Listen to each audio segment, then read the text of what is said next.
Our story starts in the year of 1980 in Hurricane, Utah. Everything was about to change for the lives of Henry, Emily, and William Afton. A year earlier, in 1979, William and Henry worked with someone known as Edwin and his wife, who created a circus, but unfortunately the place was closed down for unknown reasons. Back in the present, they would create Fredbear's Family Diner, a place where children can eat pizza, play arcades, and watch the two main animatronics sing. Who were these animatronics? Fredbear and Spring Bonnie. The diner was an absolute hit. There was merchandise, there was even a TV show that introduced 4 new characters, Freddy, Bonnie, Chica, and Foxy. Because of how popular these new characters were, a second restaurant was made to coexist with Fredbear's Family Diner. It would be known as Freddy Fazbear's Pizza, a place where fantasy and fun comes to life. Henry would take care of Freddy Fazbear's, while William would take care of Fredbear's. The thing is, William is a psychotic madman who loves killing people, so when he wore the Spring Bonnie suit, he would kill children. Yeah, this series is kinda dark. Because William wanted to kill people for a certain goal of his, he created another restaurant related to Freddy's and Fredbear's.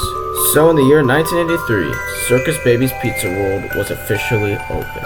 Unlike Henry, William's animatronics were highly advanced in chrome.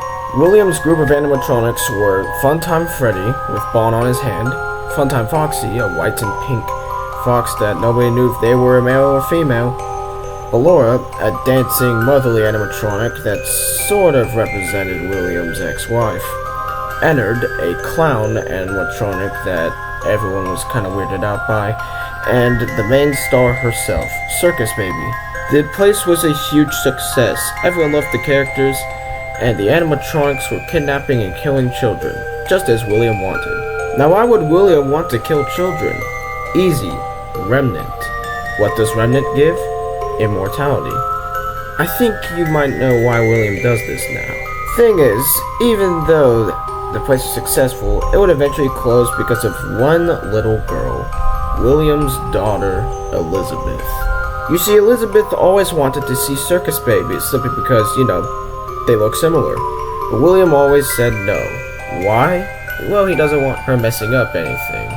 Because Elizabeth loved Circus Baby so much, she kept asking William if she could go see her. Daddy, why won't you let me play with her? Daddy, you let the other children go see her. Why won't you let me go? Daddy, just once let me go play with her. She's so pretty and shiny. Didn't you make her just for me? Daddy, she can make balloons. Have you seen her make balloons? Oh, Daddy, let me go to her. William decided that he was just going to ignore her from now on. Because of that, when William wasn't looking, Elizabeth went to go see Circus Baby. Something I should mention is that when a child is alone with one of the animatronics will kidnap the child and kill them. So when Elizabeth tried to get the ice cream that Circus Baby dispensed, Circus Baby just kidnapped her. And she died. Or at least that's what it looked like. When William entered the room looking for Elizabeth, he noticed that Circus Baby's eyes were green. Weren't they blue before, William thought? And then that's when he realized. Elizabeth must have snuck into the room when he wasn't looking, and Circus Baby must have caught her. That's when he realized another thing. Elizabeth is somehow possessing Circus Baby. You think William would be sad about this, but no, he wasn't. He found this extremely interesting, now learning that people can possess animatronics. The thing was, he didn't want anybody to be suspicious, so eventually he just closed down the restaurant and blamed it on gas leaks. And then he made Circus Baby's entertainment rentals, where children can rent the animatronics at their birthday parties. And the animatronics do what they do best, kidnapping and killing children.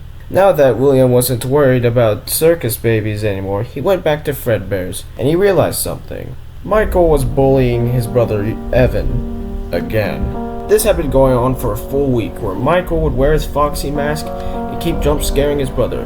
There was even a time where Michael locked Evan in one of the safe rooms, which, of course, scared the crap out of him. Michael and his buddies had a plan to prank his brother on his birthday party. So they brought him up close to Fredbear and told him that they should give him a big kiss.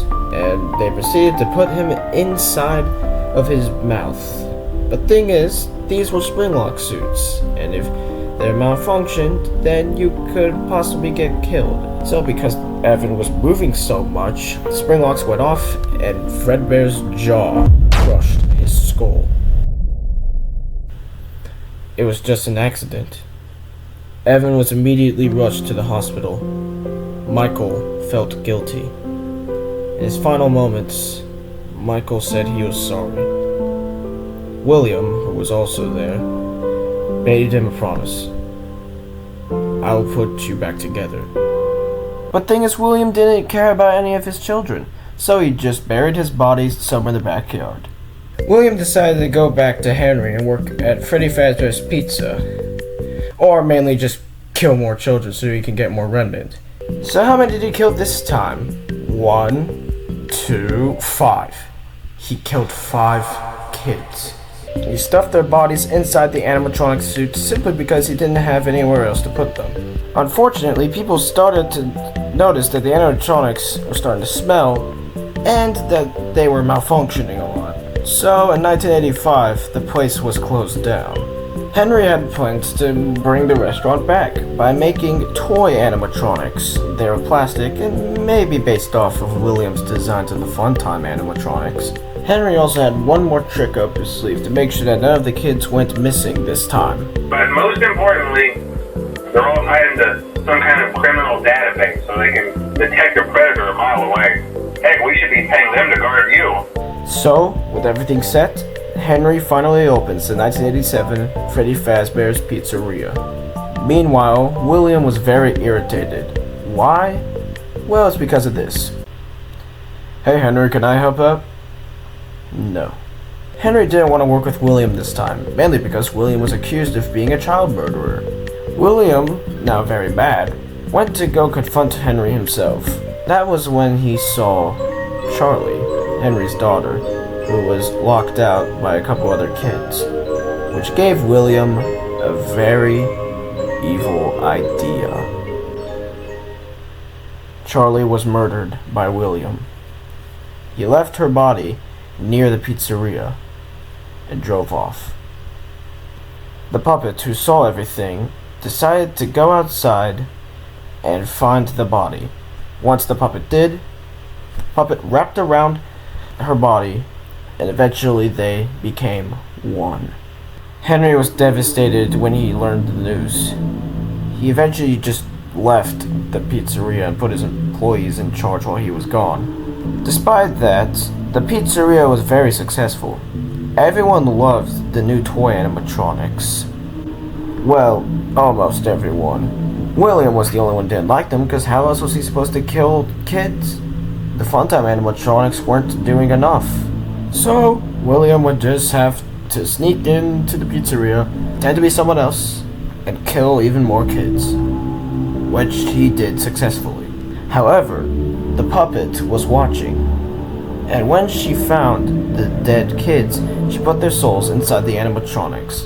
The animatronics, now with their souls, were much more aggressive at night. They attacked the night guard, Jeremy Fitzgerald, for 5 nights in a row. Eventually, when Jeremy Fitzgerald had to switch to day shift, he got his frontal lobe bitten off by Mangle. Luckily, he survived. And the next night, the new night guard, Michael, who went by a false identity of Fritz Smith, decided to tinker with the animatronics, since he kind of began figuring out that the animatronics might have souls in them. But unfortunately, this got him fired. When Henry returned, the 1987 pizzeria was closed down, and he was irritated at all of his employees that he fired most of them. Well, except for Ralph the phone guy, he was the only good worker. Henry decided to open one last Freddy's location for the century in 1993. Henry decided to play it safe this time. No more toy animatronics, since one of them literally bit off the frontal lobe of a security guard, and stuck with the old animatronics. He also made sure that they didn't move, just in case they would decide to go haywire as well. Unfortunately, not a lot of people would work at the place, and Henry still needed a night guard. Luckily, Michael, going as another false identity known as Mike Schmidt, decided to join. With Michael listening to all of the recorded tapes of the now dead phone guy, rest in peace, he was able to get through his first week just fine. But he got fired for tinkering with the animatronics again since he was trying to free the souls again. This time Henry just shut down the pizzeria and was done with Freddy's. So he would go on to make Chica's Party World, and he became successful again. Michael, now fired, kinda just hung out at his house, without realizing that William was experimenting on him by activating the nightmare animatronics. After a full week of experimenting, William decided to go right into the abandoned Freddy's location to destroy all of the animatronics. William knew that he couldn't do this alone, so with some experimenting, he was able to create Shadow Freddy and Shadow Bonnie. When the two shadows were created, they led all of the animatronics to the safe room. Once the animatronics were there, William just destroyed all of them.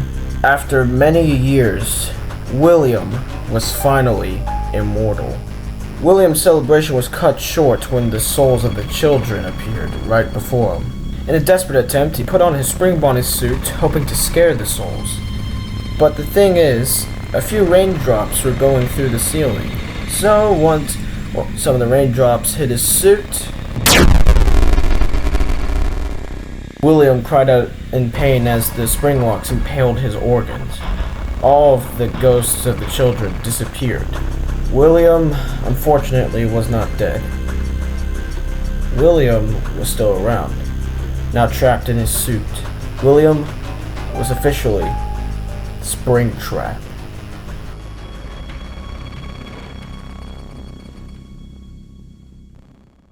And that concludes part 1 of the Five Nights at Freddy's timeline. Thank you all for watching.